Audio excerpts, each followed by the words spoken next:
Dios te bendiga.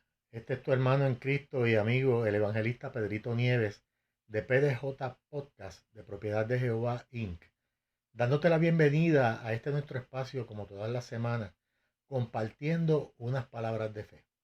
Estamos en la tercera semana de 24 que vamos a estar compartiendo temas sobre el libro de Apocalipsis. Y hoy estamos estudiando de forma breve el capítulo 3 del libro de Apocalipsis. Pero antes de continuar, quiero invitarte a que le des like a este video, a que lo compartas con tus amigos y familiares, a que te suscribas al canal para que los recibas de forma directa y que nos envíes tus comentarios a propiedad de Jehová 2020 gmail.com o nos dejes tus comentarios en el chat de este canal. No quiero continuar sin antes recordarte que Propiedad de Jehová Inc. Es una corporación sin fines de lucro, sin manejo de fondos de capital. Por lo tanto, PDJ Podcast, que pertenece a Propiedad de Jehová, no acepta superchat ni ningún tipo de donativo, por lo que te agradeceré. No envíes ninguno. Dicho eso, miren, para que puedan entender la dinámica que llevo con estos cortos videos sobre los 22 libros del Apocalipsis que estaremos estudiando en 24 semanas, 22 libros más dos estudios adicionales, es necesario que vean los dos videos anteriores titulados Apocalipsis 1 y Apocalipsis 2. Hoy en el capítulo 3 de Apocalipsis continuaremos nuestro corto estudio con el estudio de las 7 iglesias y estaremos estudiando las iglesias de Sardis, Filadelfia y la Odisea. Es necesario que les recuerde que hay un sinnúmero de simbologías y que desde el capítulo 1 hicimos saber que no íbamos a entrar de lleno en alegorizar o en hacer alegorías ni representaciones de estas simbologías a menos que el texto así lo requiera, de manera tal que la lectura se nos haga mucho más comprensible y entendible. Vamos a estar usando la Biblia Reina Valera eh, y usando esta versión vamos a estar proyectando en la pantalla cada texto que vamos a estar utilizando para que aquellos que no tienen Reina Valera de 60 así puedan seguirlo. Volvemos a hacer hincapié que se les está hablando de iglesias cristianas auténticas, actuales, en la época del apóstol Juan y representadas en todas las iglesias cristianas actuales de nuestra época. No está hablando estos textos del capítulo 2 y el capítulo 3 de una iglesia que vendrá en el futuro, sino de las iglesias actuales. El capítulo 3 comienza escribiendo a la iglesia de Sardis. Sardis era una iglesia eh, eh, era una ciudad, perdón, importante. Era la ciudad de la antigua Lidia. Una de las cosas que se promulgaba y se practicaba en Sardis era el culto al emperador o a los emperadores, quienes se pronunciaban dioses entre las personas, obligándolos a adorarle y a rendirle culto. Vamos a comenzar por el significado de Sardis. Sardis significa un mensajero enviado o uno que es enviado, un ángel, un mensajero de Dios. Dicho esto, comenzamos leyendo en el verso 1 del capítulo 3 del libro de Apocalipsis que lee: escribe al ángel de la iglesia en Sardis, el que tiene los 7 espíritus de Dios y las 7 estrellas, dice esto. Aquí Jesucristo se presenta, note que hay 7 espíritus, los cuales veremos también en el capítulo 4. Estos son una representación del Espíritu Santo de Dios, que, que es el Espíritu Santo enviado del Padre y el Hijo y que actúa como vicario y representante de Cristo aquí en la tierra. No existe otro vicario de Cristo en la tierra. No voy a entrar en el detalle. Ustedes juzguenlo por la palabra. Y si lo van a discutir en las redes, por favor, hágalo con la Biblia en mano y con mucho respeto. En otras palabras, el Señor se presenta como el que tiene la plenitud del Espíritu de Dios, que es el Espíritu vivificante, y tiene las 7 estrellas en su mano derecha, que son los ministerios y las iglesias. Derecha porque la derecha representa poder y dominio. el que tiene todo el poder y todo el dominio. Le dice, yo conozco tus obras. No es un conocimiento general, es que Dios tiene un conocimiento íntimo y personal de todo lo que hacemos en lo personal y colectivamente como iglesia. Eh, y lo que tengo que decirte es que estás muerto y que tienes nombre de que vives y estás muerto. Por ejemplo, iglesias que tienen nombre que dicen el Centro de Adoración y Avivamiento, tal o más cual. La Iglesia de Misioneros Unidos del Cielo. La Iglesia Casa de Alabanza X, Y, Z, etcétera. En otras palabras, tu nombre dice de que vives, pero estás muerto. La iglesia tiene un nombre de apariencia de ser piadoso, pero sus obras y su testimonio dice totalmente lo contrario. Muchas iglesias a través de la historia han pecado este mal. Y esa, pero sus obras y testimonios en la iglesia reflejan que este mal ha llegado hasta nuestros días. A través de la historia, las iglesias se ponen unos nombres que no reflejan el testimonio que están dando. La iglesia se ha encerrado entre comodidades en las cuatro paredes con aire acondicionado y bancos acoginados, adormeciendo a sus miembros y condenándolos a la falta de fruto, convirtiendo sus obras en obras muertas, cuando deberíamos estar trabajando por la expansión del reino. Esta conducta de la iglesia es una conducta totalmente egoísta, donde se reconoce haber conocido al Señor porque alguien se tomó la molestia de hablarle de Cristo y no son quienes para hacer lo mismo con los que se pierden. Y lo que es peor, la iglesia tiene miedo de ser lastimada y morir por causa de Cristo. Son iglesias donde se escucha la música bien fuerte, desde afuera se recoge mucha ofrenda, la vestimenta de sus miembros es de copete, con mucha corbata, pero sus pensamientos es, pues, el que quiera venir que venga. No son quienes para salir a expandir el evangelio a las comunidades y viven una vida de iglesia de conveniencia y comodidad. Son iglesias que se jactan de su doctrina, la cual es bien estructurada, tanto así que aman más a su doctrina que el Evangelio de Cristo en su palabra. Cuando el Espíritu Santo guía a la iglesia y sus líderes, la iglesia también se llena de ese mismo Espíritu, esparciendo por toda la iglesia los frutos del Espíritu, quien también guía a los miembros a compartir el Evangelio que dará a los nuevos creyentes el Espíritu Santo.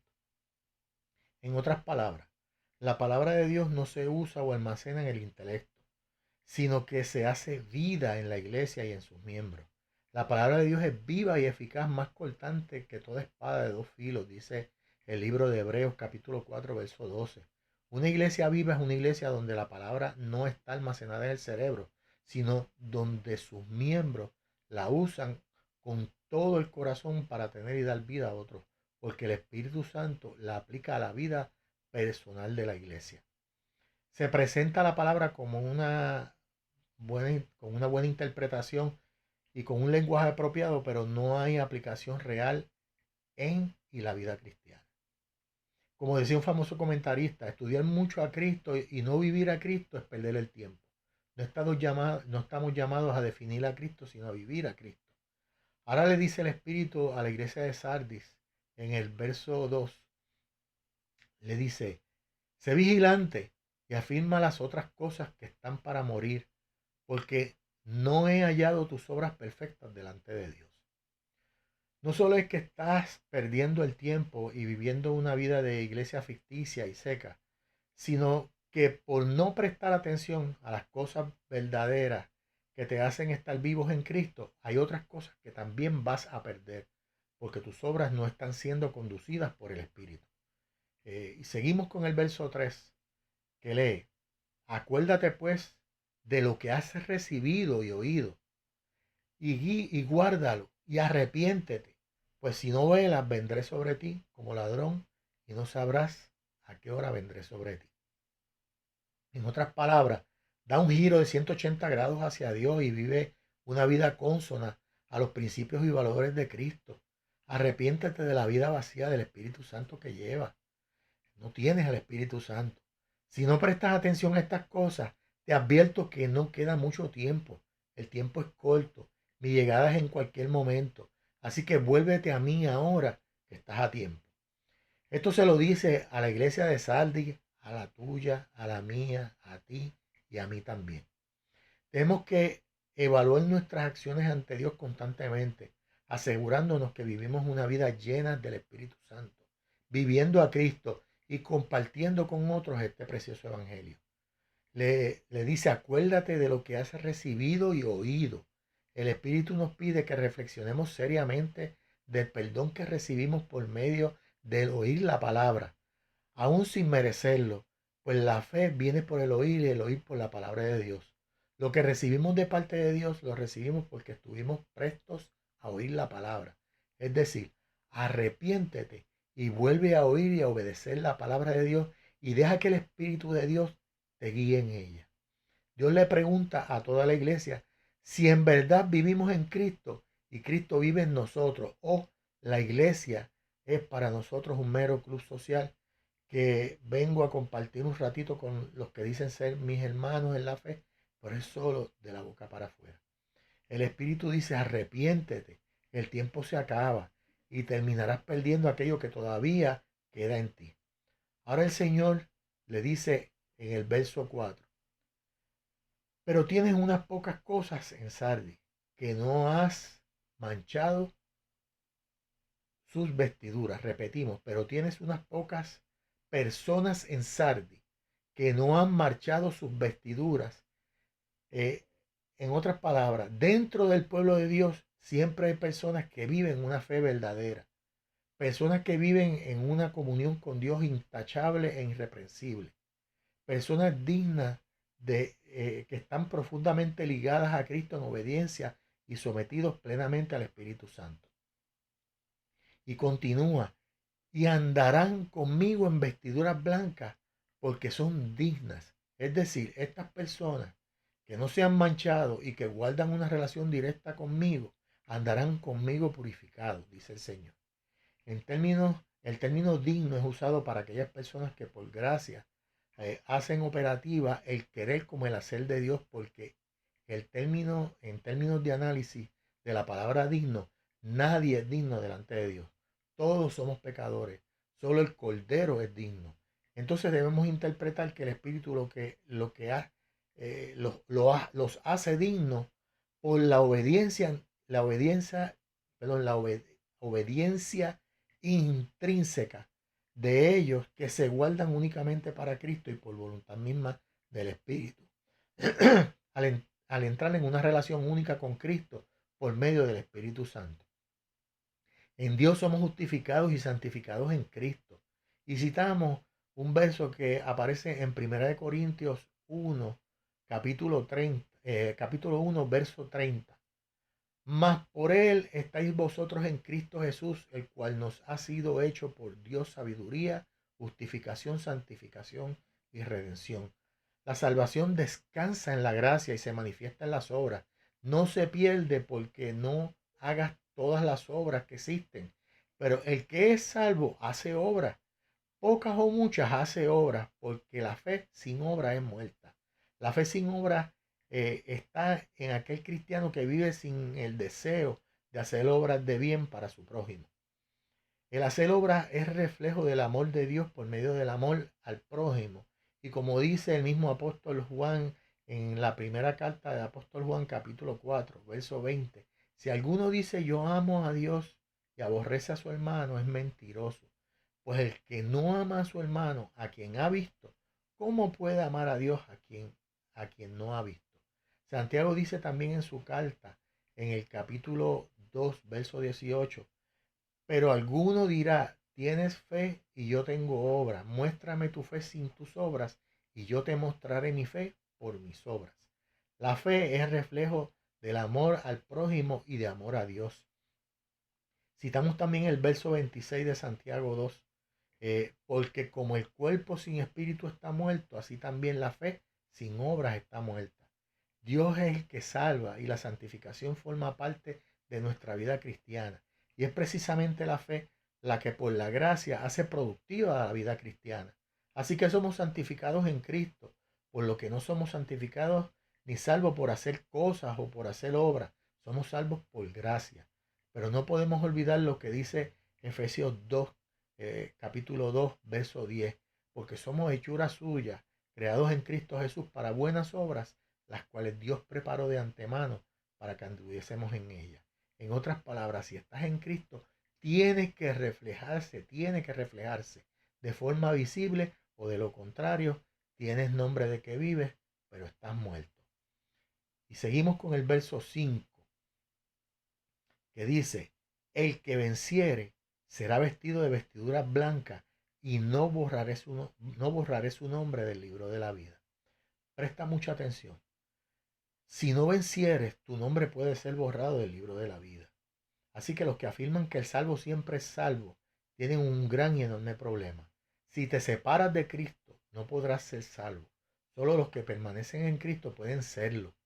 Los demás, pues nunca estuvieron en Cristo. Tenemos que vivir por Cristo y para Cristo en todo momento de nuestras vidas. Es en una bien cercana e íntima relación con Él. No es posible estar en desobediencia y alejados y separados de Cristo y ser salvos. Y continúa el verso diciendo: y confesaré su nombre delante de mi Padre y delante de sus ángeles. Aquellos que no han dejado a Cristo, aquellos que están vivos en Cristo y que tienen y guardan una relación con el Espíritu Santo de Dios estrechamente ligada a su vida, Cristo mismo será testigo delante del Padre y de los ángeles.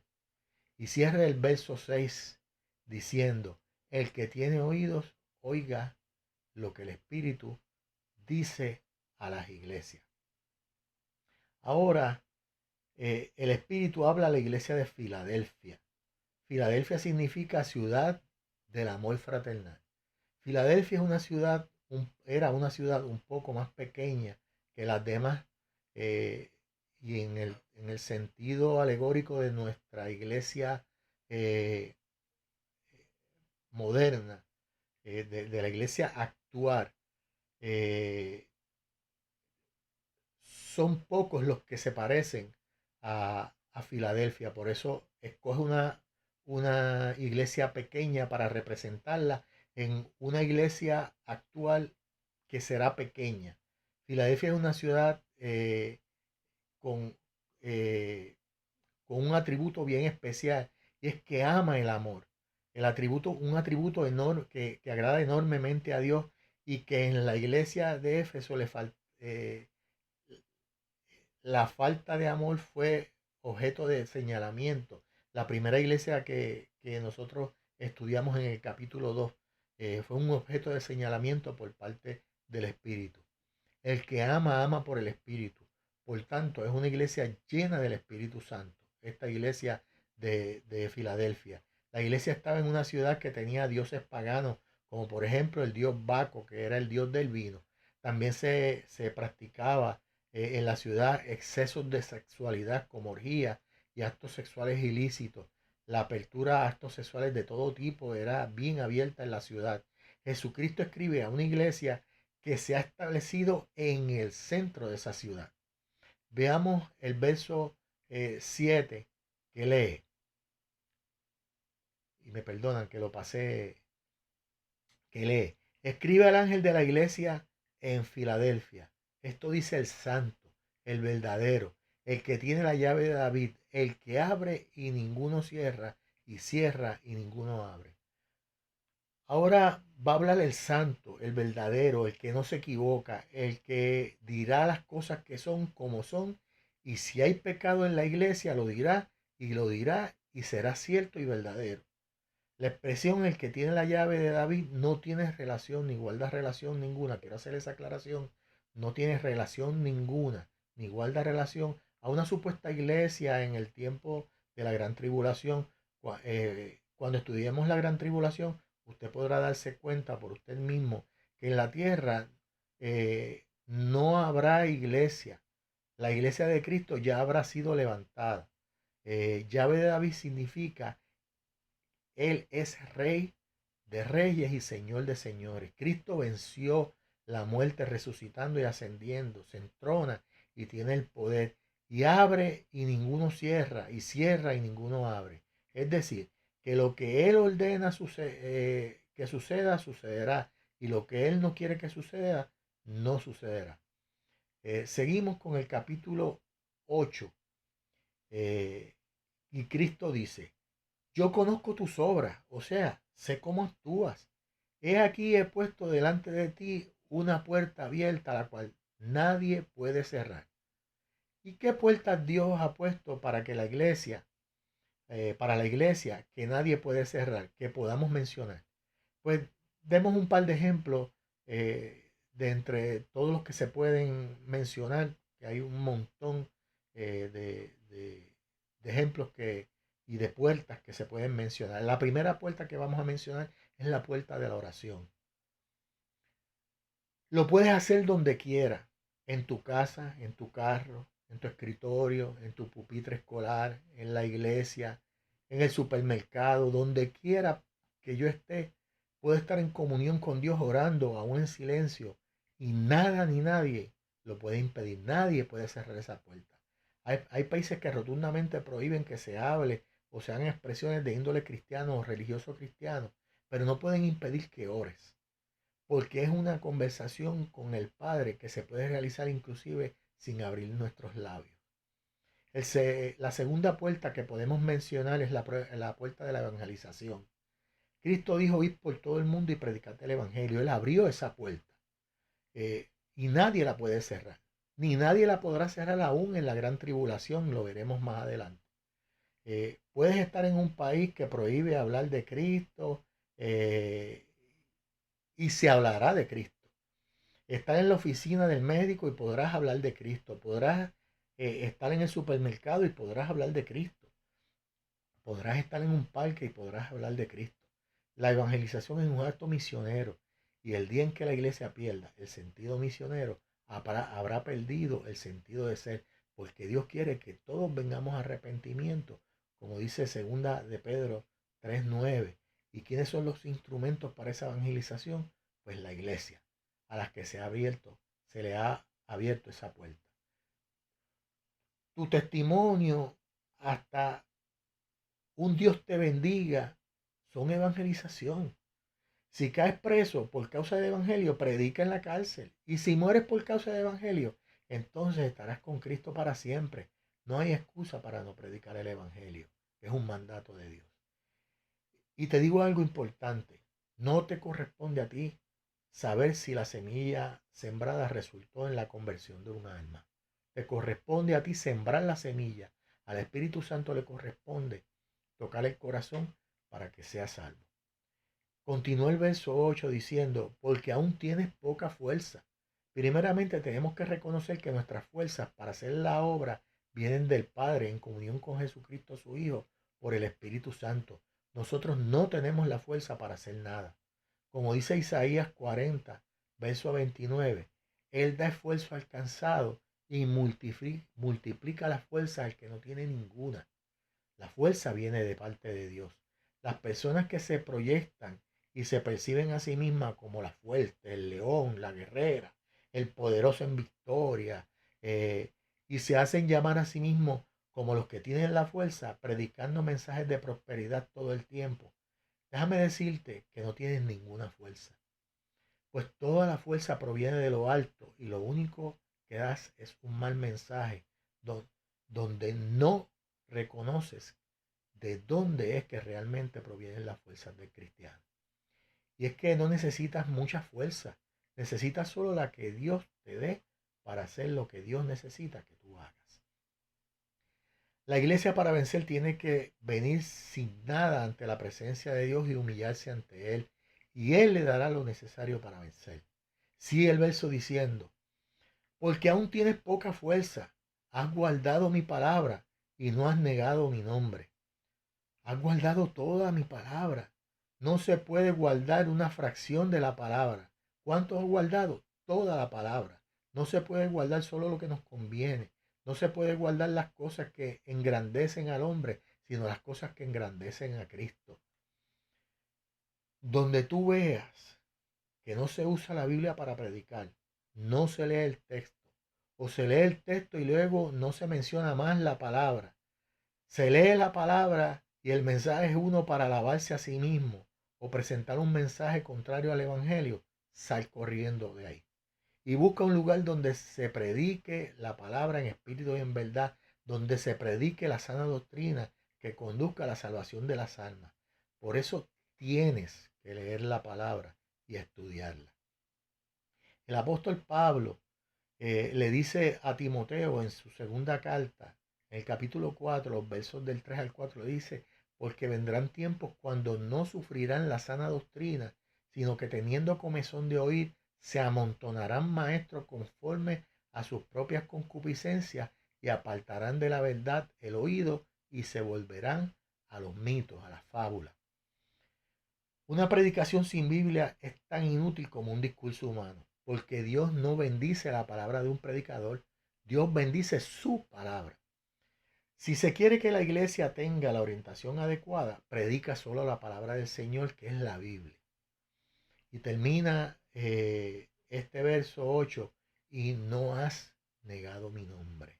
Es decir, no has dejado de reconocer el único señorío que hay en la iglesia, que es el señorío de Cristo. Como dice Pablo en su carta a los Filipenses, capítulo 2, versos 9 al 11. Por lo cual también le exaltó hasta lo sumo y le dio un nombre que es sobre todo nombre, para que en el nombre de Jesús se doble toda rodilla de lo que está en los cielos y en la tierra y debajo de la tierra, y toda lengua confiesa que Jesucristo es el Señor, para gloria de Dios Padre. O sea, no has dejado de confesar que Jesucristo es el Señor, para gloria de Dios Padre, le dice a la iglesia. Mira ahora lo que viene en el verso 9.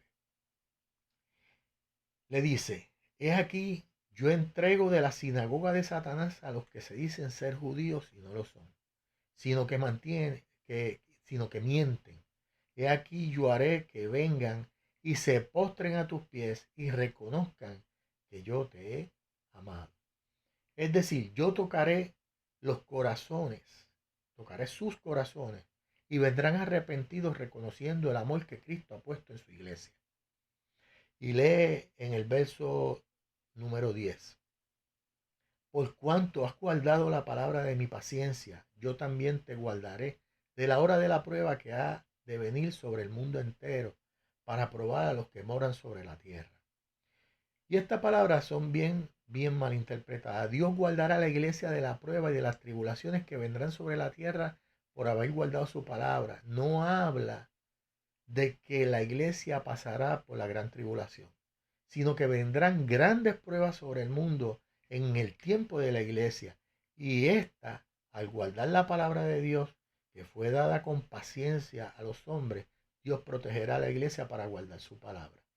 Ahora dice en los versos 11 y 12, dice, he aquí yo vengo pronto, retén lo que tienes, para que ninguno tome tu corona.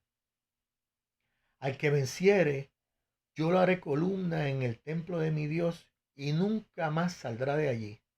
Y escribiré sobre él el nombre de mi Dios y el nombre de la ciudad de mi Dios, la nueva Jerusalén, la cual desciende del cielo de mi Dios, y mi nombre nuevo. Cristo viene en cualquier momento a buscar a su iglesia. Le dice, tienes nombre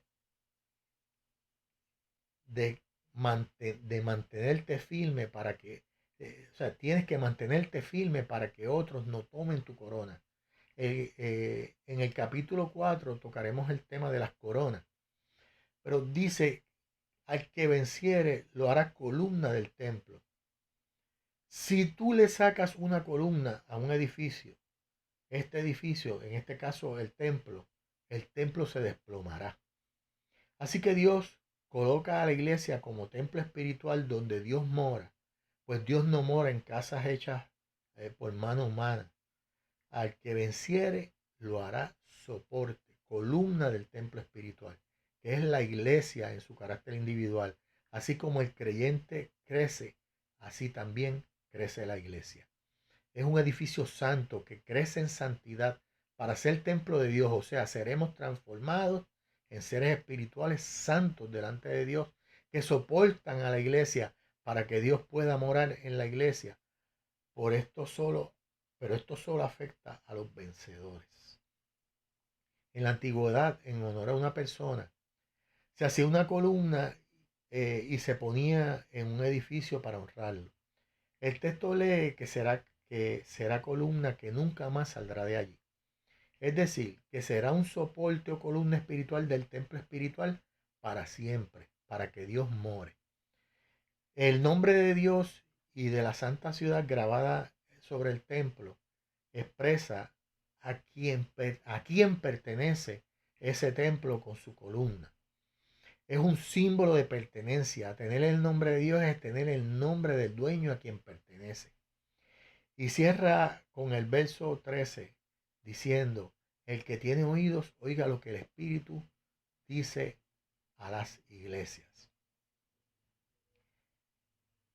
Y entramos en la última de las iglesias a la que va dirigida una carta de revelación de Jesucristo que Dios le dio a Juan por medio de su Espíritu. En este caso a la iglesia La Odisea. La Odisea significa pueblo justo o justicia del pueblo. Y el que se representa o de parte de quien se presenta esta carta es el amén, el definitivo, el absoluto, el así fue, el así es y el así será. Es decir, el yo soy, porque Cristo es el amén de Dios.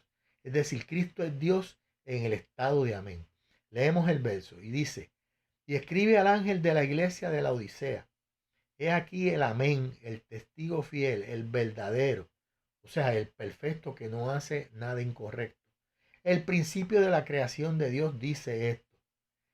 El que por él, con él y para él fueron hechas todas las cosas desde el principio, dice esto. Leemos el verso 15.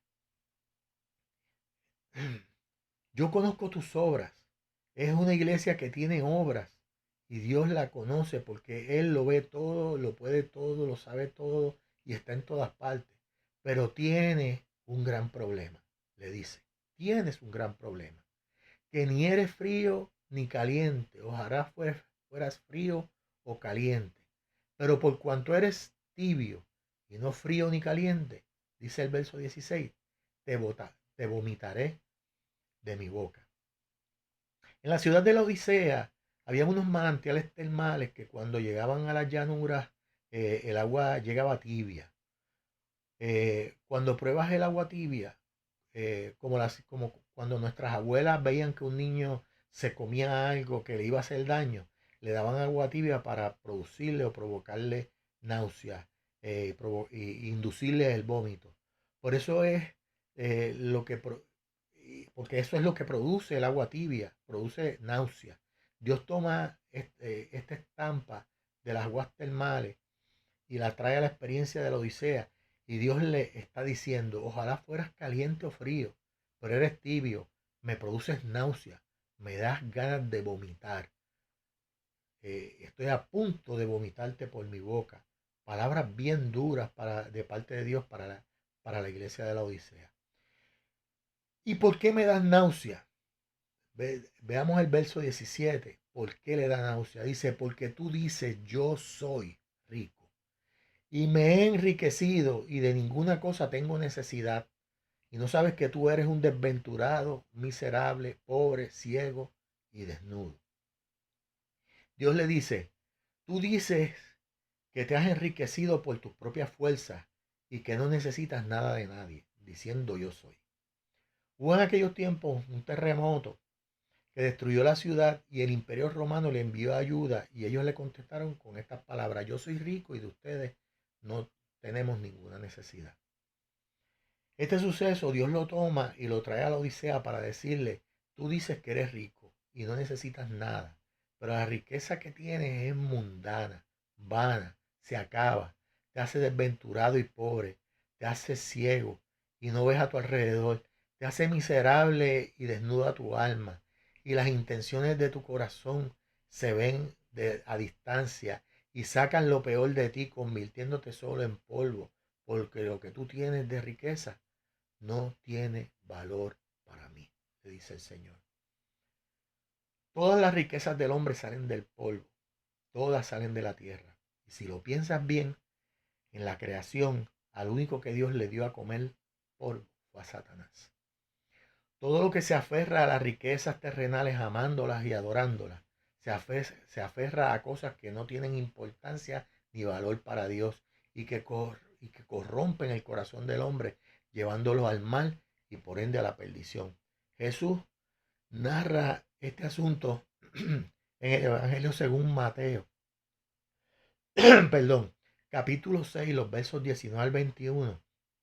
Le dice, no os hagáis tesoros en la tierra donde la polilla y el orín corrompen y donde ladrones minan y hurtan, sino haceros tesoros en el cielo donde ni la polilla ni el orín corrompen y donde ladrones no minan ni hurtan, porque donde esté vuestro tesoro, allí también estará vuestro corazón. Pero en Cristo siempre hay una mejor alternativa, una alternativa que es para salvación. Y le habla con amor, pero con firmeza, en el verso 18, y le dice, por tanto, yo te aconsejo, yo te doy un consejo, que de mí compres oro refinado en fuego, para que seas rico y, y de vestiduras blancas para vestirte, y que no se descubra la vergüenza de tu desnudez, y unge tus ojos con colirio para que veas. Dios le está hablando de una pureza distinta a la de la tierra. Dios invita a la iglesia a que deje atrás las cosas mundanales y se atreva a experimentar el oro espiritual que hay en Cristo, que es el oro verdadero y de verdadero valor para Dios, y a no aferrarse a las cosas materiales, a dejar el individualismo y a limpiar su alma, purificándose para Dios, señal de las vestiduras blancas. En Cristo no hay forma de que las cosas mundanas y corruptibles sustituyan a las cosas espirituales e incorruptibles. Cuando te vistes del mundo, te estás vistiendo andrajoso para Dios, espiritualmente hablando. Pero cuando te vistes dejando el mundo atrás y dejando los harapos espirituales a un lado y te pones vestiduras blancas, recibes una invitación especial para Cristo. Te vistes dejando el pecado a un lado, purificándote. Te vistes de forma especial para Cristo. Y dice en el verso 19, yo reprendo y castigo todos, a todos los que amo. Sé pues celoso y arrepiéntete. Arrepiéntete porque yo te amo, y lo que amo lo reprendo, y lo castigo para salvarlo y hacerlo mío para siempre. No hay expresión más hermosa que puede un padre decirle a un hijo que decirle, yo te amo. Cristo continúa haciendo su invitación en el verso 20 y le dice, he aquí, yo estoy a la puerta y llamo. Si alguno oye mi voz y abre la puerta, entraré con él y cenaré con él y él conmigo. O sea, yo estoy tocando en tu puerta. Si los que están dentro pueden oírme y me abren la puerta, porque yo no voy a derrumbar la puerta. Eso lo dejo a tu discreción. Tendrás un lugar bien especial en mi mesa y cenaremos juntos. Si abres la puerta de tu corazón y dejas entrar a Cristo y apartas de ti el pecado, Él entrará en tu vida y ocupará en ti un lugar especial y tú ocuparás en Él un lugar especial también. Y dice el verso 21, al que venciere le daré que se siente conmigo en mi trono. O sea, ahora no solamente en la mesa, sino en el trono con el Hijo. Es decir, reinaremos con Cristo. Así como yo he vencido, Cristo que murió y resucitó, fue transformado en obediencia al Padre, dice, así como yo he vencido y me he sentado con mi Padre en su trono.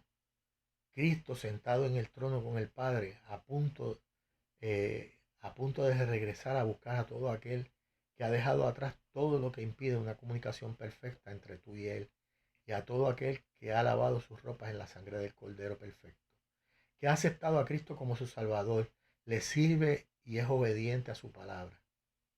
Y termina en el verso 22 diciendo, el que tiene oídos para oír, oiga lo que el Espíritu dice a las iglesias. La semana que viene comenzaremos con el capítulo 4, con el tema las cosas que serán después de esta. Veremos las cosas que pasarán en el cielo y en la tierra después que la iglesia sea levantada con Cristo, en lo que conocemos los cristianos como el arrebatamiento, según se describe en la primera carta del apóstol Pablo a los tesalonicenses, en el capítulo 13 y versos 13 al 18. Así que no te pierdas el próximo video. Y si te gustó este pequeño estudio y este canal, es imperativo que no te olvides suscribirte y darle like para que este y todos los videos de PDJ Podcast lleguen a más personas. Comparte este video con tus familiares, amigos, y nos puedes conseguir en el canal de YouTube bajo PDJ Podcast. Puedes enviarnos también tus comentarios a propiedad de Jehová 2020 @gmail.com o escribirnos en el chat de este canal. Y no olvides que unas palabras de fe pueden cambiar una vida. Dios te bendiga.